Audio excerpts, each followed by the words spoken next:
Hey, it's Kim Commando Today, your daily podcast to keep you up to date with all things digital and beyond. And I'd love to have you be a part of our podcast. You can make an appointment to speak with me. Just head over to commando.com, and on the top right, there's a button that says Email Kim. Fill that out, and that's it. Hey, it's Kim Commando Today. It's your fun podcast about all things digital. And during this podcast, every once in a while, we come across a story that's like, oh my gosh, we have to get this person on the air with us. We do. Which, speaking of, by the way, Kim Commando Today, you can get it as a podcast, of course, in the audio version. But for the true multimedia experience, you want to head over to youtube.com/Kim Commando, youtube.com/Kim Commando. That's where you can watch us do the show live on Monday, Wednesday, Fridays at 11:30 a.m. Pacific Time, 2:30 p.m. on the East Coast. Or you can always catch it on demand if you don't want to just sit there and say, oh, stop what I'm doing right now because I have to go to youtube.com/Kim Commando. Why are you laughing, Andrew? Most people do that. They say, oh, I'm sorry, I can't finish the dishes. I have to go to youtube.com/Kim Commando. That's how most conversations happen. You're absolutely right. You know what? People have asked me this so many times.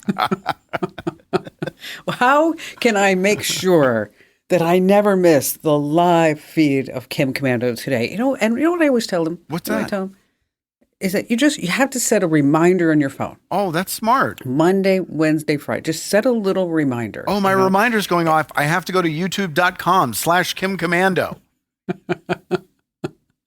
All right. Nobody's ever asked me that. No. Nobody I'm has shocked. ever asked me that. Okay. But so many people have asked, what is the, no, I'm kidding. What is the difference between the Kim Commando? Well, the Kim Commando show is full of tech stuff that you don't get here, tech stuff you don't get in the newsletter, and also callers, the best callers in the universe. All right. Joining us is a woman by the name of Michelle Chandler. And I'm sure it has happened to you. It's happened to me. Is that you go to the store, right? Maybe you go to Nordstrom's, Macy's, wherever you want to go. And you pick a couple of sizes of jeans off the rack. And you're like, I'm going to try these on and figure out which one fits me the best so that I can purchase that pair of pants, right? And so, so you go into the dressing room and maybe you don't think about it, but you pretty much have to strip down, to take the pants off, to try a shirt on, to try a bra on. How often does that happen to you? You guys try bras on before you buy them? Well, not me, but I know people who do, because there's always the bra lady at the stores. And she's always like this German woman. She comes in, she's like, no, that does not fit. She does. This happens to you? Germans are telling you your bras don't fit?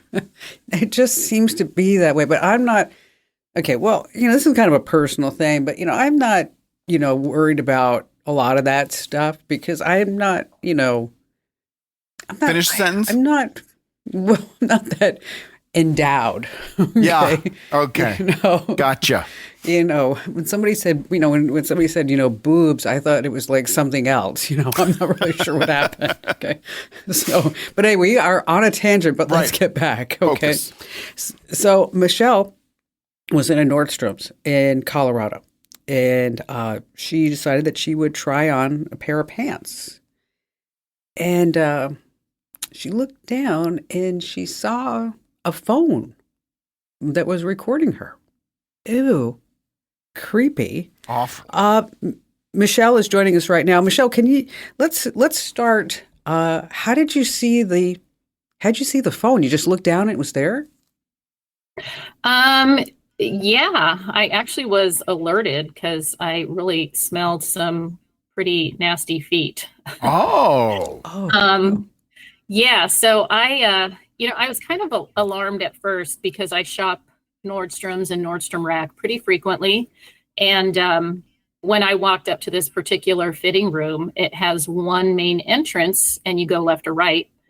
I've always gone left. That's usually women's. And the fitting room attendant, I had several things to try on. The fitting room attendant, she said, both sides are open, pick any room with an open door. And I just kind of naturally went left and had a friend with me, and we went all the way to the end because there were two obvious rooms open. The only other people in there was a couple. And the male was standing outside her fitting room and just looking at her outfits that she was trying on. Yeah, so went into the fitting room. I had several different outfits, so I honestly cannot say how long I was being recorded. And like you said, when you're trying on undergarments, there were moments that I didn't have any on. I've only told the police that. So that's pretty uncomfortable. And yeah, I just was trying on outfits. I had a particular pair of jeans on, and I went to bend down, and I looked over to my left because I thought there's someone in here. I almost wanted to say to the girl that was with me, Asia, is that you?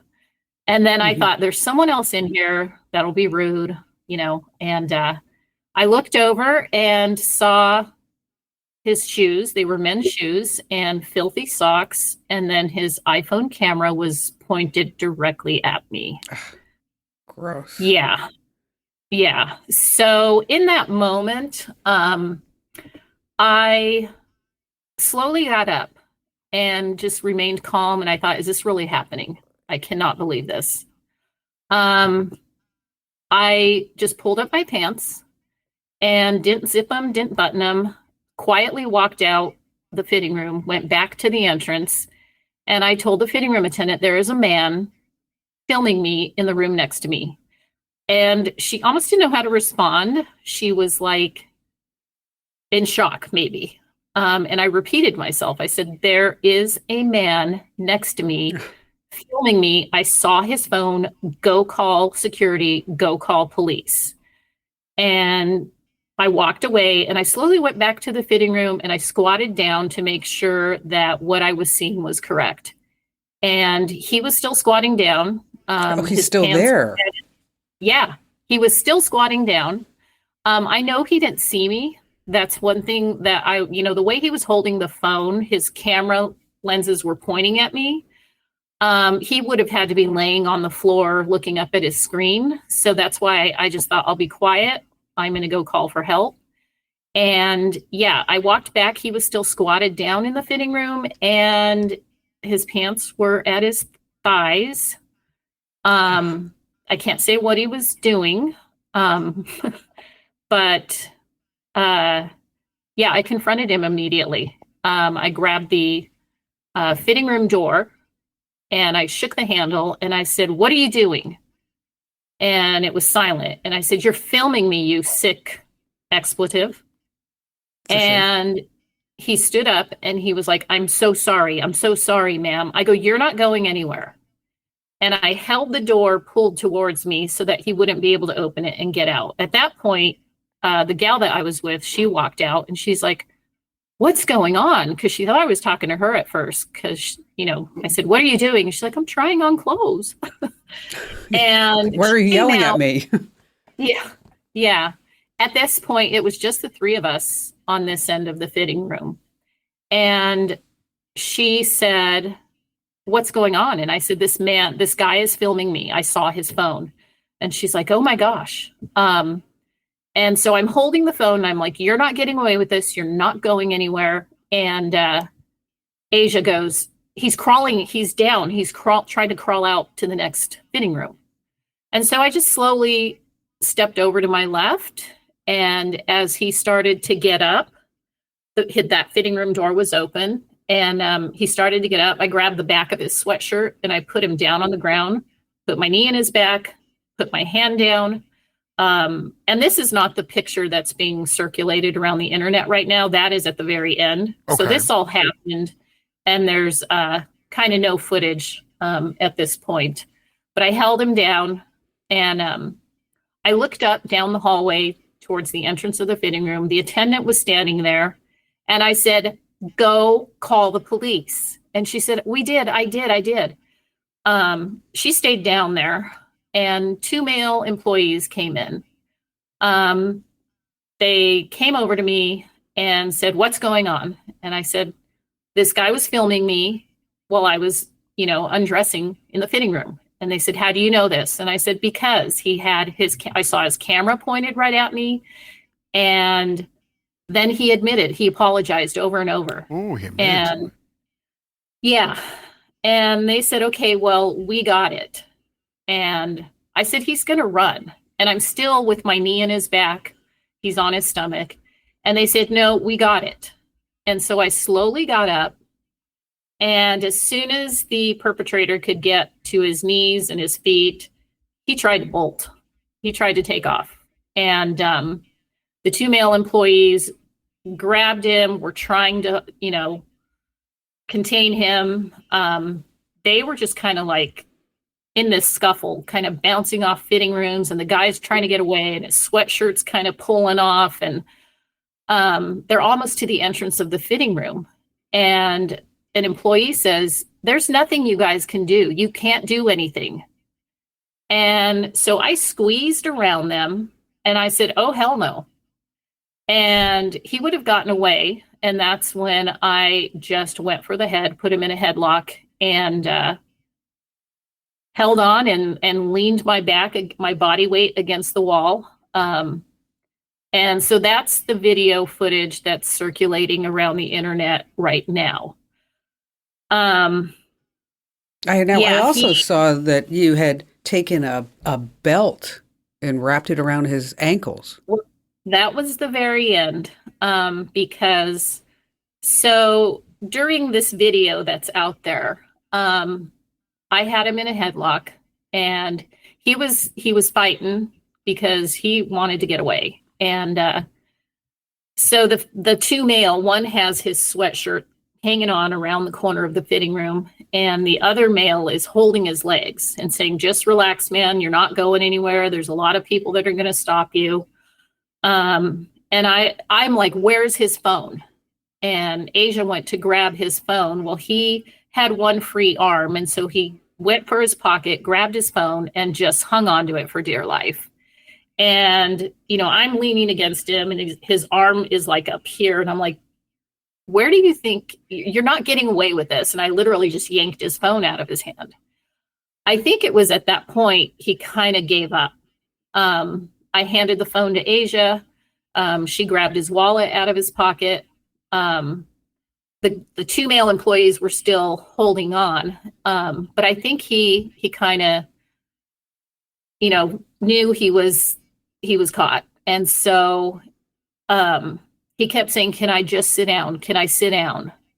I'm not going to go anywhere. And one of the male employees was like, can we just let him sit down? And I said, well, you guys better not let him go. And at that point, that's kind of when I looked up and I saw male customers, female customers, people walking by into the other side of the fitting room, just kind of looking on, but then minding their own business. I looked up, and this male customer was looking at me, and he went and pulled out his phone. And I looked right at him, and I'm like, this is what's wrong with this world. And this is why men don't belong in women's fitting rooms. And so then I said, okay, we can let him sit down, but you guys better not let him go. And I still have these Nordstrom jeans on that while I'm holding this guy, I'm trying to keep them from falling off because they're unzipped, unbuttoned. I didn't have shoes on. And I thought, okay, I'll let him sit down. Because everything was just going through my mind, like, be calm.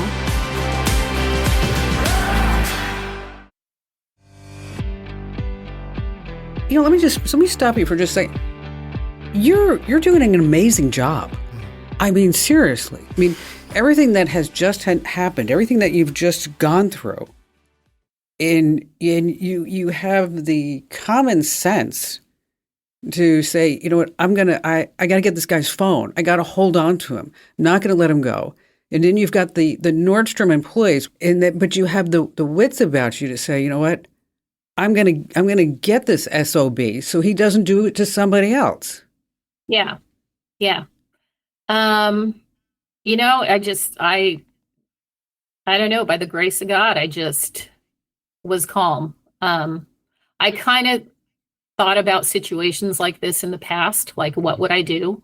And And I think that's really what we need to bring awareness to for especially women.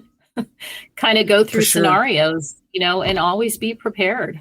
Be aware of your surroundings. What were the Nordstrom employees doing at this point? Because it seems like you just totally took over the entire situation. I was. I was grateful that they were there and trying to help. But he would have gotten away, especially when, he's fighting all the way down the hallway to get away from them. And then being told at the entrance by an employee, there's nothing you guys can do. You can't do anything. When I did squeeze around to, before I got him in the headlock, I'm like, oh, hell no. You people let people get away with shoplifting. What's next? This?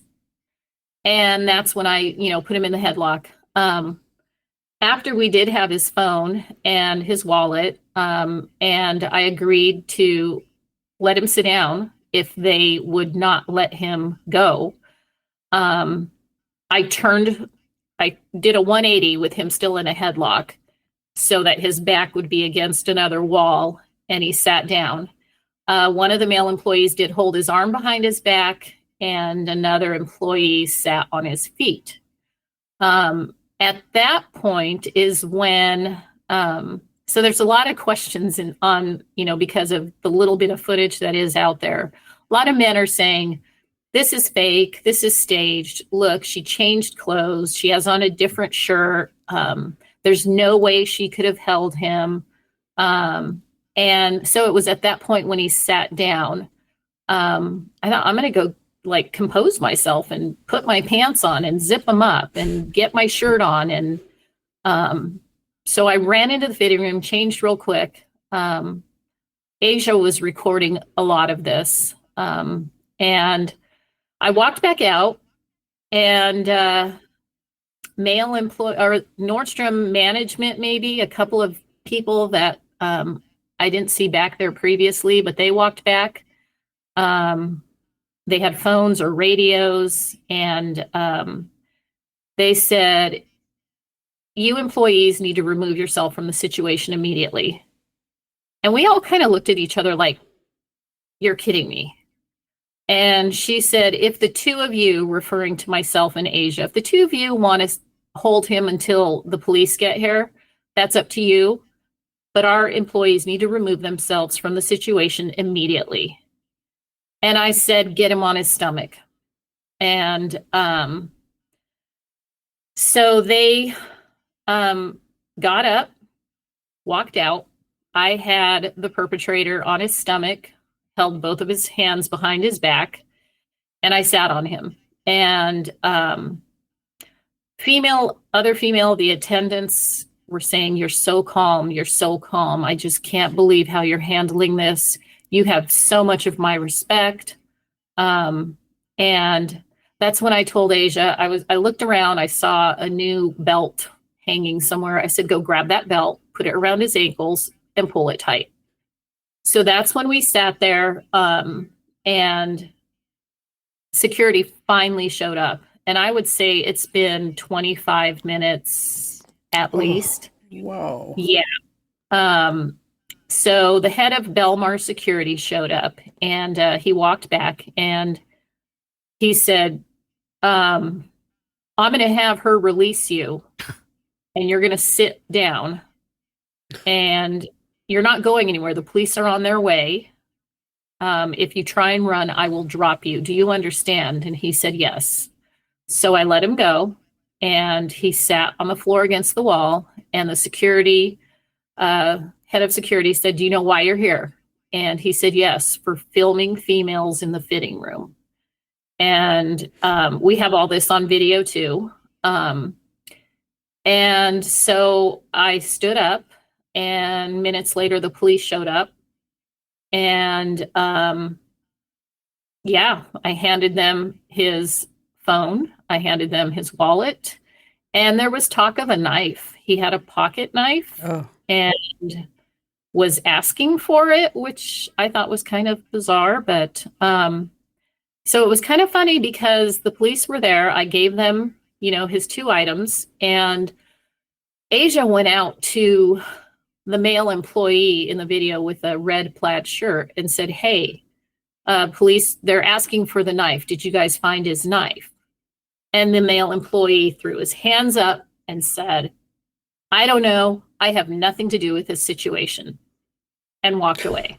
And then just, we never saw him. So I have a question. I have a question about the beginning of the incident before we get to the conclusion with the police. You said when you walked in that you had seen a man standing against the wall.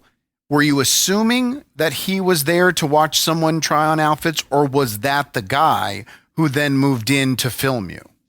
No, that was not the guy.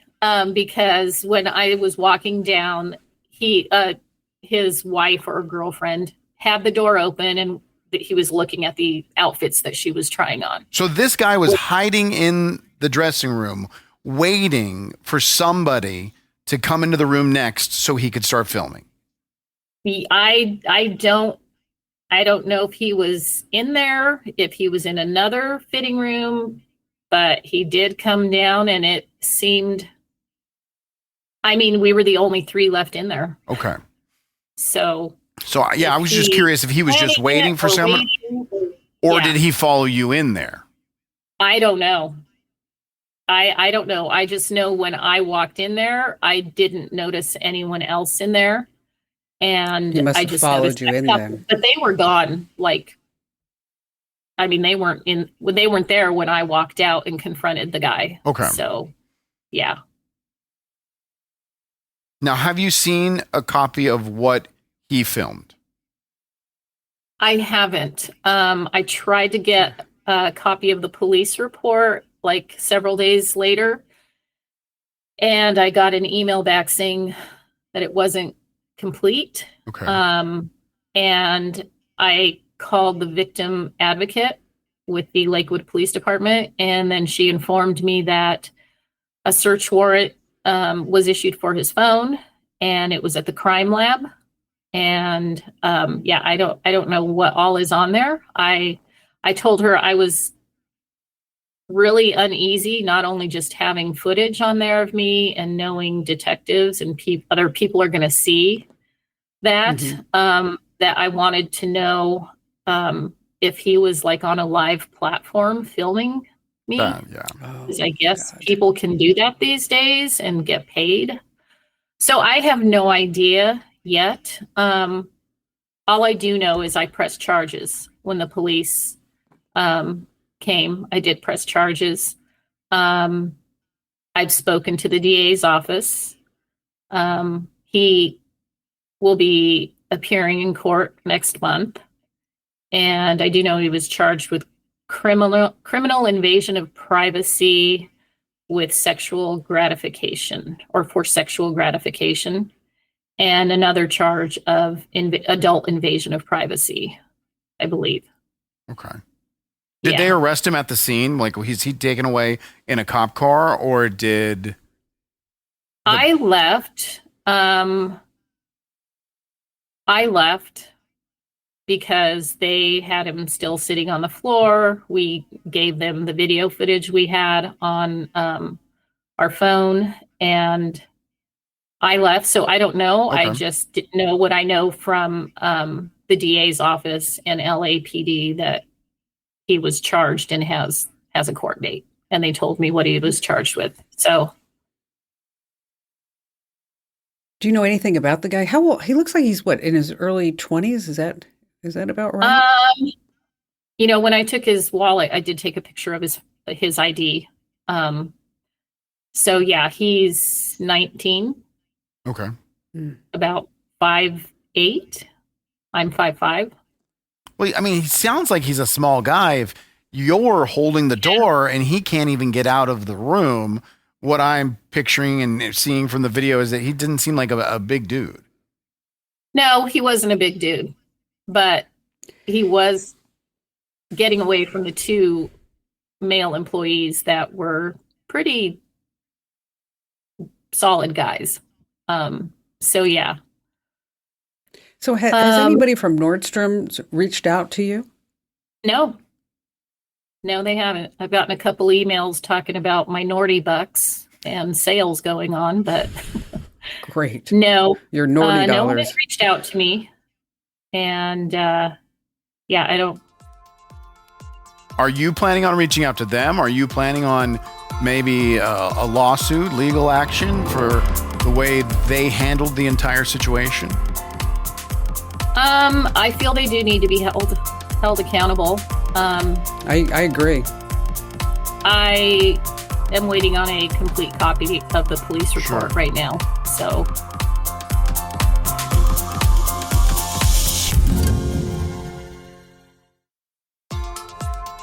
You're absolutely right. These stores, they just let shoplifters walk out the door. They're just so worried about being sued and their liability. And for them to say, we have a victim here and we have the perpetrator of the victim, we are not going to be involved, even though it's happening because of our dressing room, is ridiculous. Yeah. And there's more that has come up that I can't speak on. But yeah, they need to be held accountable in some way. On one end, they have the ability to have all their fitting rooms match some of their other stores and go all the way to the floor. Yeah. They have stores where fitting rooms, Nordstrom racks, where fitting rooms are near the men's suit and near the women's lingerie. So it's kind of implied this is men and women. Because their signs, there's no longer women's and men's on their fitting rooms in the stores that I've been in. And, this was not just shoplifting or two customers squabbling over a last pair of, some last edition of Nikes or something, This was a violation. And for them to call off men that are willing to help and in a sense leave me with the perpetrator, like, you're on your own until the police get here if you want to hold him. And I was just like, you let people get away with theft and don't want to do anything. Where does this stop? He's not going to get away, like, if I have anything to do with it, but like, where does this stop? This could have been a lot worse if I were 14 with my. I was just going to say that. It could have been worse. Yeah. It could have been worse if it was just someone's daughter in there and changing clothes, and he decides to walk in her room or crawl under the door and have his knife. What could have been done in just a few minutes. So yeah, there needs to be, I think we need to create a safe place for women, for everybody, really. I mean, have men's, have women's, and create a third safe place for whoever. Right. Yeah, so we'll see what happens. I'm just in the beginning of speaking out. I've found my voice. This really hits home. For me, I've had a couple of rough years of life. I'm 53. I've raised 5 amazing kids. They're all adults. I'm in Spokane right now because my son is graduating as a pilot and aircraft mechanic this weekend. And Nice. I have been through a lot. And it wasn't until this past year that I've had to dig deep and do some very difficult internal work and healing. And part of that has come from a lot of childhood traumas and a lot of stuff that I've been through that, I just had to dig deep and let God heal some of those wounds and, change my thinking. And I think that had a lot to do with this situation, which in the end, when I was holding him down before the security guard asked me to release him, I'm sitting there alone. I'm thinking no one's coming. All of my dysfunctional belief systems growing up, even into adulthood and my marriage, I'm sitting on this guy. My friend is holding his ankles with a belt. And I'm just like, no one's coming. Men are doing nothing. I'm fighting a battle alone. I'm struggling. And then a lot of anger and rage came up, and I was like, you are not going to get away with. I told him, I said, I could beat the crap out of you right now. I said something else, but, and he didn't say anything. And that's when like all this rage of, you can't get away with this. You can't do this to me. You're not going to get away with this. I'm in control now. But then in that moment, because of a lot of the work that I've done recently, and I'm in recovery right now, working my program, I took a breath and I just said, this is a sick man. God, keep me from being angry. Thy will be done. And it was just like a moment of healing and release. Like, I'm in control now, but this does not have to define me. This does not have to break me. And I'm stronger for it. And so, yeah, it's been a lot. Well, you know what? I'm proud of you. I am, because by you speaking out, you don't know how many, you really have no idea how many people that you're helping right now. You don't have any idea. I mean, somebody who is going to think twice the next time they go inside of a dressing room.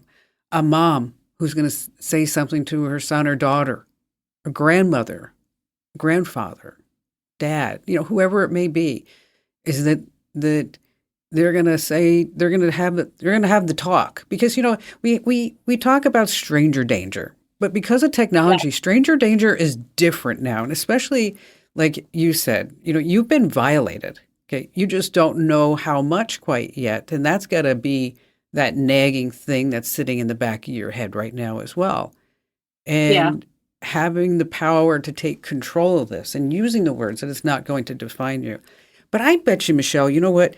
I'm looking at you and you are beautiful. You are smart beyond belief. I could tell you are a tiger mom. Just these are my kids. Don't even come near them. Don't even think about hurting them. Okay. Maybe this is your calling, that you look at these, that there's some type of standard that's put forth, that these rooms are locked. We're not having an 18-year-old room attendant, that's standing there saying, I got to put the blouses over here and I got to put the pants over here that people don't want. That it's actually somebody who's there to help. And obviously training, there's no training going on. Right. When there needs to be training, because we have a lot of sickos in the world with the tech in their hand to do a lot of damage. Right. And the training, lack of training is what it is don't do anything. We've let a lot of these guards down that have been protective measures, and to appease things going on in society, and it's hurting us. And we need to do something. You said something earlier about helping other, women. I am committed to pouring my life before this happened. I've been working on writing a book just because I've had a story to tell before this. This kind of is just another big chapter I can add to it. But I'm here to just make a difference, pour my life into women who have been through whatever kind of traumas, addictions, mental health, you name it. I just think, everyone's broken in some way. And, there needs to be mental health awareness. There needs to be healing at an inner level. And I just think, we grew up in a world, or I did anyway. I don't know how old you all are, but I grew up in a world where I could play outside until the sun went down. And of course, I remember those days. Yeah, we didn't lock our doors, and people came and went. And if a kid was acting up, my mom wasn't afraid to bring them in the house, call their parents, and take care of business. And now it's sad that stranger danger isn't enough. You have to, I think, really go through scenarios of what could happen. One of my daughters was in the Aurora Theater shooting years ago in Theater 9 with a gunman. Wow. And I think it was that point that we as a family thought we need to be prepared. We need to do some things. We need to teach our kids about gun safety. And at that point, it was like a mental shift in a sense, not sitting with our back to the door in restaurants, looking when I'm walking out by myself into a parking lot, just being aware of your surroundings. And I think, the stranger danger, it needs to be like reality. It's sad that we have to assume the worst when we're out in public spaces and be on guard the way we have to. And really think through, what would I do if I saw a camera under, a fitting room? Or what would I do if, I'm in the parking lot alone? Or our kids, if a stranger does come, it happens every day. And, you really need to walk through scenarios and really be mentally equipped and prepared for something like this. Good advice. It's great advice. There's just so many different scenarios that we as parents are dealing with and the kids are dealing with. And it's, and so much of it is because of technology. It's because of social media. It's trying to get that internet clout, whatever it may. And in some way, and I know this is going to sound kind of strange, but some way, the internet almost makes the sickos think that it's okay, whatever they may be doing, because they find an outlet for what that is. And then they find other people that give them that way to go, good job. And it just kind of fosters that.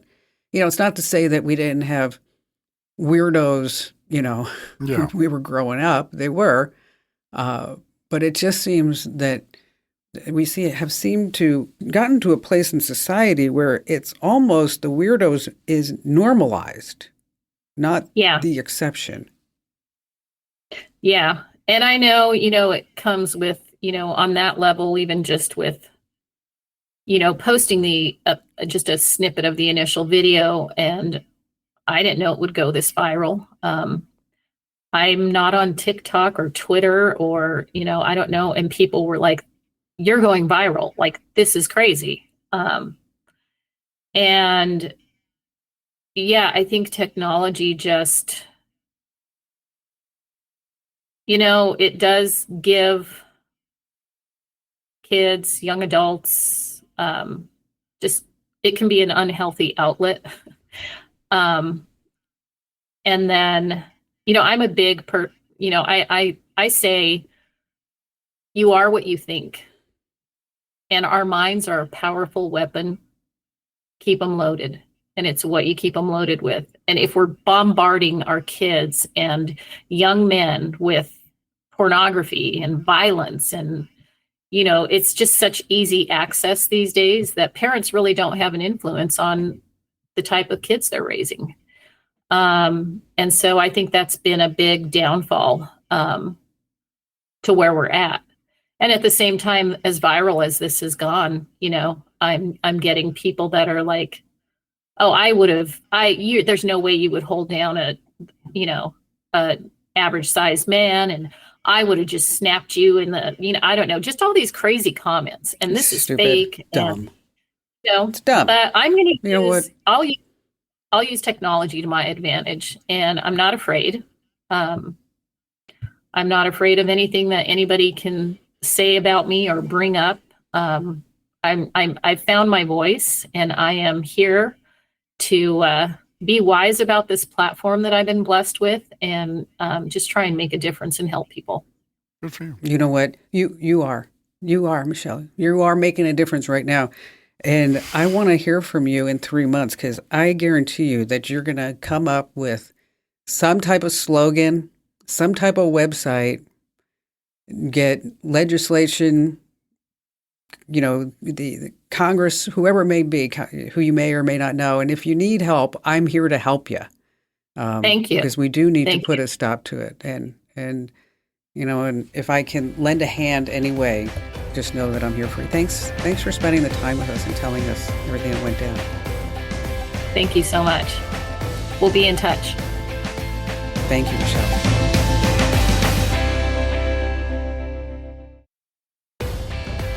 You know what was crazy about that interview is that while she was telling her story, one of the thoughts that came to my mind was, we see videos on the internet like hers that goes viral, and we just scroll by it, not knowing that there's a person and there's emotions and feelings and a victim and a reaction, all that came after that video. Because I'm sure thousands of people went, oh my gosh, or, a smiley face comment or whatever, and scrolled past. But there's a person who was really affected by that in that video.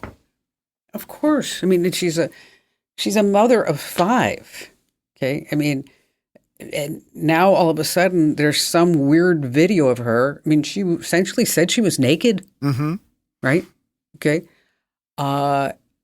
In that dressing room, and you've got some 19-year-old whack job bending over, taking a video, as she said, to put it live on some website. Well, that's why I asked. I asked if she had seen it, because I suspected that he probably was live feeding it, which means there's no video that's sitting on his phone. Obviously, they can find out with, looking into the phone. But yeah, I feared the same thing, that now it's everywhere. It's not just sitting on his phone or sitting at a police station in an evidence box. It's everywhere forever. And that's awful. That's so awful. It is. I mean, she's obviously very upset, feels violated. She's been victimized. She really has. She went in there to try on a pair of jeans at Nordstrom's, and she came out a victim. And on multiple levels. Yes. The store didn't help her. At the all. store didn't do anything. They were opposite of helping her. They told people trying to help her, go away. She's on her own. That's embarrassing. Yeah. You know what? Nordstrom is not contacting her for a reason. Yeah. They know they did wrong. Yeah, they know. Well, you know what? She's going to find her voice, as she said. I like that she said a prayer when she was holding this guy down, saying, God, help me not kill him. Help me just, This 19-year-old picked the wrong person to film in a fitting room, because she's not done. I was thinking about this. I take Barry's granddaughters for their birthdays. I take them to Nordstrom, and I let them buy like 3 outfits. Okay. And so it's kind of a big deal. And I was thinking about the last time there was not a room attendant in the dressing room. The boys and girls were in one. I went in I was standing right outside the door with the 13-year-old. With the 11-year-old, I actually went into the dressing room with the little girl just to make sure she was safe. I mean, that's what you got to do. Right. What you got to do. All right. I'm sure we're going to keep in touch with Michelle. We'll keep everybody updated on what goes on with her case. Hey, if you learned one thing from this podcast, I want you to share it. And if you have any family members who you think needs to hear this message, very powerful, important message, is just go ahead and, copy the link, hit the share button, whatever it may do. Drop a few comments, because that'll help the algorithms maybe push this to the top, because this is a really, really important story. And thanks for being here to hear it with us. This program is a copyrighted production of Westar Multimedia Entertainment and protected by the copyright laws. Any rebroadcast or use of this program for commercial, business, economic, or financial purposes without the written permission of Westar Multimedia Entertainment is strictly prohibited.